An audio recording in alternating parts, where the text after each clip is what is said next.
Welcome to From the Front Row Fashion Podcast, where style meets soul, where we dive into the stories, strategies, and style behind successful fashion careers. I'm your host, Chaunta, and today's guest is Marie P. Anderson. Marie is a trailblazing model, a legendary agent, and an entrepreneur, and a visionary who has helped shape the fashion industry from the inside out. Marie, your impact in the modeling industry has been just really undeniable. So let's just start from the beginning. How did you first get started in modeling, and how did you transition to becoming an agent? Okay, I began as a model as a child. My mother had been a model in New York before she even met my dad, before the war. That's how long ago it was. So when I was a child and we were living in Cocoa Beach, Florida, and she was a community activist, she was doing what were called style shows, what we now know to be called runway shows. She would put me in those style shows as one of her models, walking down the runway in whatever she wanted me to wear. So that was really how I got the bug for the business, was my mother introducing me to it. And then I would model through my teens, and then I moved to Chicago, was doing freelance modeling there. And that would eventually lead to my becoming the studio manager for one of the top fashion photographers at that time, Stan Malinowski. And I spent 3 years with him, essentially traveling the world, shooting all sorts of gorgeous editorials, including Vogue covers, which gave me the education to become an agent. And so one day Stan came to me, I think it was like around 1979, 80. Anyway, it's hard for me to remember because I'm 67. I have a lot You look of decades amazing. Thank you. You would never be able to tell. So Stan came to me one day and he said, Marie, you're spending way too much time with models. I think you're a little off focus for being a studio manager. You should become an agent. So that's how it happened. It didn't even occur to me. I wasn't even thinking forward. I was just kind of doing my job and doing whatever my calling was. And my calling was to help youth and to empower them with information and try to improve their careers, even if I didn't rep them. So I was just doing it already. So what did the modeling industry look like when you first entered compared to what you see now? How has it changed? Oh my gosh. We don't have enough time on the podcast to talk about how much has changed. Let me start off with saying, for me, it was something out of a fantasy. It was insanely exciting and glamorous and fun, and it was a smaller industry. Keep in mind, this is pre-internet, pre-social media, pre-AI. So it was a much more coveted, invite-only kind of industry. And so everybody knew everybody. So I started my education with Stan, as I said, there in Chicago. And then he would take me to Italy and to New York. We would go all over. And having that education, working literally with Valentino, the actual designer, on set, with models like so Beverly amazing. Johnson, Iman. Like, I was working with all the top girls. And there in Europe, they weren't all typical blonde-haired, blue eyes, super skinny girls. Over in Europe, they tended to be a little more exotic, a little more diverse. Yes. And so that education is what I brought into my career as an agent. And at that time, there wasn't that kind of model in Chicago. Chicago was very conservative, not a lot of people of color. Asian models could barely work. It was just a very different world. As much it was glamorous and fun and exciting, it was also very closed, lacking that diversity and different types of models and from all walks of life. And so for me, I fought very hard to make that change. And so when I worked for Stewart Talent, which was my first job in the business before we would become Elite Chicago, that's when I had discovered Cindy Crawford, who was a little darker, a little more exotic, a little shapelier. I fell in love with her immediately. And so for me, I wasn't going by traditional Chicago standards. I was going by global standards. So that's different, drastically different. And nowadays we see all sorts of inclusivity, including curve girls that barely existed back then. Uh, People in wheelchairs, Right. vertigo, like Winnie Yes, like Harlow. Winnie. You know what I mean? Wow, yeah. It's It's drastically changed. different. And now with AI, drastically different, using computer generated images instead of actual humans. Social media has created an oversaturation in the business of what I call tourist models, people who really aren't going to be fully invested in the grind and taking this as professionals. Um, and there's way less money being spent. Back in the 80s, oh my gosh, there was so much money. So much money, but now, and I'm not getting into politics, I'm just stating fact, with the economy being funky, there aren't a lot of really nice budgets left in the To business put into it. globally. How would you say? I mean, you mentioned AI, and I know a lot of people are using AI to alter models' features and all of that. What is your take on that? And how is that kind of maybe made the industry? Would you say it made the industry is kind of going the wrong direction? How do you feel about that since you've kind of been in there at the height of what it was and with all the everyone's just natural and you had to always kind of be on your A game and look the part versus kind of that AI coming in and can make you look how people want you to look? For me personally, I think AI visually, like in my business, is horrible. It's absolutely horrific. Now, that being said, I use Chat GPT throughout my day. Me too. I'm definitely guilty. It's become my So friend. I'm I like, don't okay, want this to is too say, much. let me, to be specific, just in the fashion business is what I think is horrific about it, because already we have a very toxic standard of beauty, the ideal beauty of Yes. this super skinny, very perfect kind of aspiration for human beings aside from models. So I just think it makes it even more twisted, more toxic, because as as it might be aspirational, it's highly unlikely anybody's going to look like that. Like, let's see human Yes. beings is my point. I want to see Who humans. I you want really to are. see their soul. I think it's just sucked the soul out of the business. I kind of want to dig in a little bit more to your experience and you starting Aria. Am I saying that correctly? Yep, Modeling thank you. agency. Just want to make sure. Huh?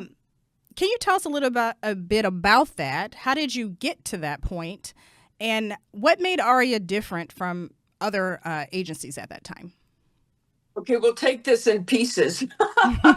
So, I'm sorry, the first question was why I opened Aria. Yeah, what made Okay, you become from so, being an agent and then saying, "Hey, I want to do my own thing here. I want to start my own agency." How did that come about? well, I've been very vocal, so I'm not spilling any tea. Anybody couldn't have already read about me. I spent a total of 7 years as Elite Chicago, and I had gone from being in the honeymoon phase. When we became Elite, I was definitely part of the cult and thinking Elite was the only agency in the world. And I was totally devoted to that brand at that time. I thought, if this is the agency business, I don't want any part of it. So I quit in late 1989 and I opened up a little scouting and coaching business called Model Futures. And I had that for 2 years. And the models that I would scout kept coming back, that I would place with other agencies, would come back to me asking me to open up an agency. And I kept saying, no, no, no, no. But then this woman, Mary Boncher, who had a really successful commercial agency called Mary Boncher Model and Talent, she asked me to become her partner. Hmm.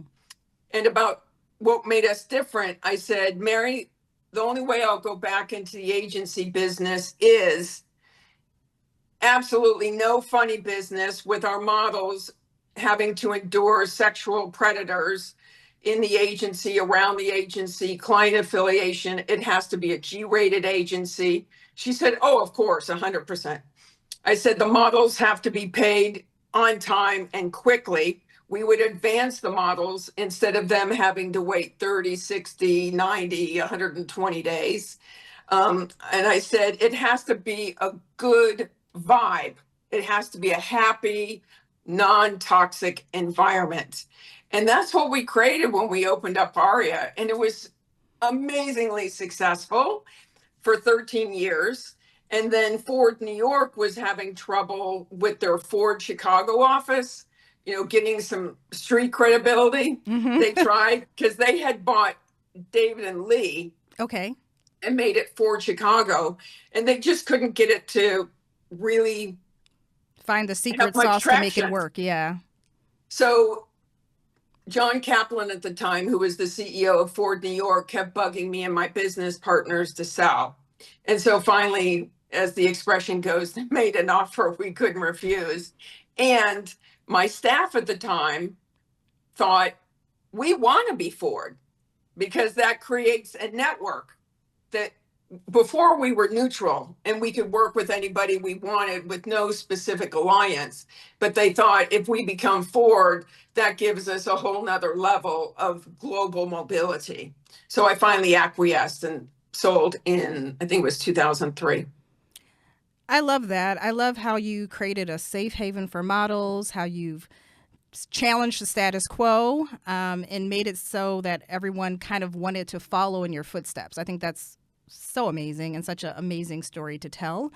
I'd like to know about your obstacles. What would you say were the biggest obstacles that you've encountered in your career? Oh, in my career? Yes. And how did you overcome those obstacles? God, there were so many. I would say initially was being based in Chicago. And at that time, the clients, even in 1992, when we opened, the clients were still on the more conservative side. I had made inroads, but not as much as I wanted. So that was a challenge. The challenge was finally Chicago was starting to understand the concept of editorial models, meaning not just white sweep, very traditional type of models where they would shoot in the studio. They started to appreciate models working on location. Mm-hmm. So I started sending a lot of my models down to Miami and building their books there. And then they would come back to Chicago. And finally, the clients were starting to see, oh my gosh, they can move. Oh, we can go on location in Chicago as long as it's warm. Right. And it's not raining. Instead of winter and windy, it's a little bit challenging, but it definitely is done. I have been part of those photo shoots. So that was a challenge that I met and found solutions to. I think also as a woman, that was definitely a challenge. As a female, there was a lot of kind of pushback from men at the time in the business because it was back then it was more male dominated. And so I would be in meetings, and as a general experience, I can't speak for any other agent, as a general experience, men tended to be condescending and gaslight me. And so that was very triggering for me. But all the more reason it made me even more stubborn to accomplish my goal. Another challenge was I just didn't have enough time in the day to educate models on basics. Mm-hmm. So back at Elite Chicago, I wrote my first book on how to become a model that was published worldwide with Cindy Crawford on the cover. Amazing. And then when I had Aria, it was still the same thing, but the business had already changed a lot. So I was like, okay, so I'm challenged with educating my models. So I wrote the second book that was then published worldwide. So there were always challenges, and I was always attempting to get past those challenges and have solutions for myself. Do you feel like it's not what it used to be? Some of those men that, were condescending in the past or chauvinistic, has that changed? Has that lightened a bit, or are you still finding the same people exist, the same players, just new faces, new generation? Yes, it's very much an ongoing challenge. And I'll give you a case in point. I swear to you, this is a true story. I'm not going to divulge which agency, but after I had sold Aria, and I was living in Scottsdale. There was a top agency in LA that had flown me in to interview to work at their agency. And the head person from the New York office had flown in. So I was meeting with the owner of both the LA and the New York office. We were having lunch, the three of us. And the guy from New York said, right in the middle of lunch, he said, "Marie, you've got a reputation for being a bitch." What? Yeah. And I'm like, okay. And just to say that, like, hello, pass the coffee. And he said, but in your defense, Marie, if you were a guy, you would just be called a great businessman. Right. It's such a double standard. So you can't be a strong woman who's a boss without hearing some of that. Oh, you're a little too aggressive, or kind of, always that need to put women sometimes back in our place. But yeah, it's sad that still exists. But your testimony is definitely something to encourage women and to know you can hold your own. You can make change in the industry and just keep true to like your morals, your values, and continue to push forward and challenge the norm. And that can be done. So I'd like to learn more about your current company, one of your probably many current companies and endeavors, Boss Babes. How does Boss Babes differ than when you were the owner of Aria? Can you tell us a little bit more about the work that you do with Boss Babes? Okay, so to be specific, Boss Babes. Babe yes. models. Yes. Boss Babe models, please correct Because me. It's all about the individual babe being There, a boss. yes, that makes it stick for me. It's not all the babes, it's that babe. Right. You're that girl, you're that babe. So to answer your question, Boss Babe Models is a one-on-one coaching service that I provide. Okay. I'm like rent an agent for an hour.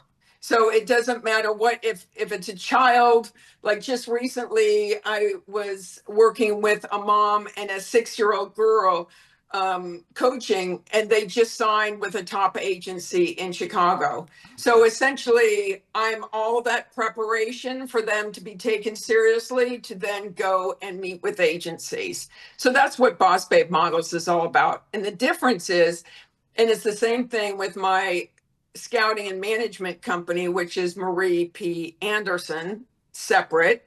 I don't book models. Okay. I place my models with agencies who book them and then give me a commission based upon the model's income for that year. How can they start that process? Well, they can go to my website, which is mariepanderson.com. Okay. And they can send me an email from there, or they can DM me at Marie P. Anderson Official, or my other Instagram account, which is Boss Babe Models.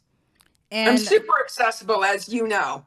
And from children up, there's no specific age. No, from young literally kids up to 6-year-olds seniors. to senior citizens.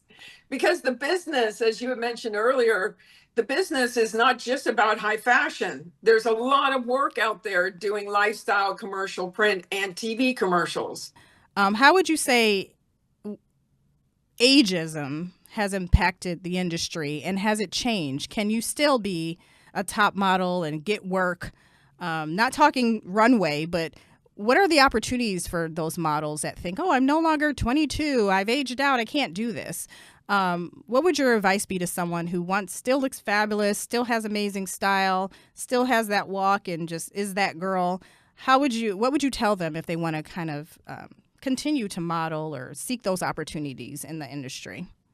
I would say go for it if they're ready to be on the grind and to diversify, because it's not just about being pretty anymore. It's not just about moving in front of the camera. It's about having a great personality, a sense of business, understanding that they have to invest some money in their company, that the agencies aren't going to pay them to do their testing. They have to invest in themselves. So there's, in my world, the way I've experienced, there is no such thing as too old anymore. That's just an archaic way of thinking about the business. And yet, not every agency represents more of a classic or sophisticated model. There's a lot more diversity, and I'm so happy to see that, and that's still important, and that's something that you're still championing. So I'm kind of going to lighten it up a little bit. I have something I want to do called the fast fashion speed round. So I'm just going to kind of say something, ask you a question, and just tell me the first thing that comes to your mind. Just Oh my right off gosh. the top of your mind. Quick questions, quick answers. I'm scared. If it has to be not so quick, that's all good. Okay. So what would you say was some of the biggest mistakes that new models to the industry make? And I'm just supposed to say one word? No, you can say a sentence, but just whatever comes Okay. to your mind. Don't even give it too much thought. The biggest mistake that they make is not understanding it is a business and they have to treat it like a business. It's not a party. It is first a business and then entertainment / modeling. And is your reputation everything, would you say, in this industry? Your reputation is 100%. For me, you have to have core values. Mine are integrity, faith, courage, and nurture. Those are my four. So somebody has to establish their core values to even understand who they are. What is their core of what value do they bring? Are they making this world a better place to live? Why should clients hire them over the millions of other people that they could hire? Like, they have to get clear on the nucleus of the value of having them in the business. Okay, that was great. Next question. Name one quality every successful model needs. Courage. Yeah, it can be a hard business. So, yes, the courage to persevere. I think that's great. And then the last question, commercial or editorial? For who? Just what comes to mind? What's your preference? What's Well, I come from the world of haute couture, so I would say editorial. That's definitely my juice, my jive. So that's kind of the end of that game. But just diving into that a little bit more, because you've kind of had your hand in both sides of the business, right? Yes. Especially Chicago is also a big commercial market. How did you transition when we're looking for talent or working with models? Is there a difference as far as advice or just navigating the two different worlds? Is there certain lessons that are kind of just can be for both, or is it you're approaching it differently? What would you say kind of what the differences are? As I've been listening to you, I've been reflecting back over the past 40 years of my professional experience in the business. And truly, I've been saying the same things for 40 years. It's not that complicated. It really, people come up with a million excuses of why they're not accomplishing their goals. And at the end of the day, they just have to be very focused and strategic about what they're doing. Through all the lessons you've learned in your career and so many things and adversity that you've overcome, if you were going to go back to your younger days and go back and ask your younger self, young Marie starting out, what piece of advice would you give your younger self? What would that be, knowing all that you know today? What piece of advice would I give my younger self? You will survive. That sums it all up, because you're definitely a survivor. Your story is so empowering. I know we haven't seen each other face to face in many, many, many years, but we definitely have kept in contact or just connected on social media. Yeah. And thank you so much for joining me today and sharing My your pleasure. story so openly, being so authentic. Again, I started this podcast with saying, like, you just have a kind, genuine spirit. And when me starting this podcast, you're my second guest. I'm like, okay, Marie would be great. Marie would be great. And I really didn't have that much fear reaching out to you because I felt like at the very minimum you respond to me, which is with your resume and all the things that you've done. A lot of people like, oh, she sent me a message, just peek and ignore. And not you. I mean, you just had the amazing follow up. Everyone is, the same and special to you, and you give that attention. You don't make people feel like they're not important enough to be in your grace. So I just want to really thank you and applaud you for that. I think that's just so amazing to know there's people like you that exist and hear your voice and get a little extra word of encouragement. So everyone, thank you so much for listening to From the Front Row. Raw truth, real style, no filters. Until next time, keep striving, keep pushing, and don't wait for permission. Claim your seat at the front row. Thanks so much, Marie. I really appreciate you being here. My pleasure, sweetheart. God bless.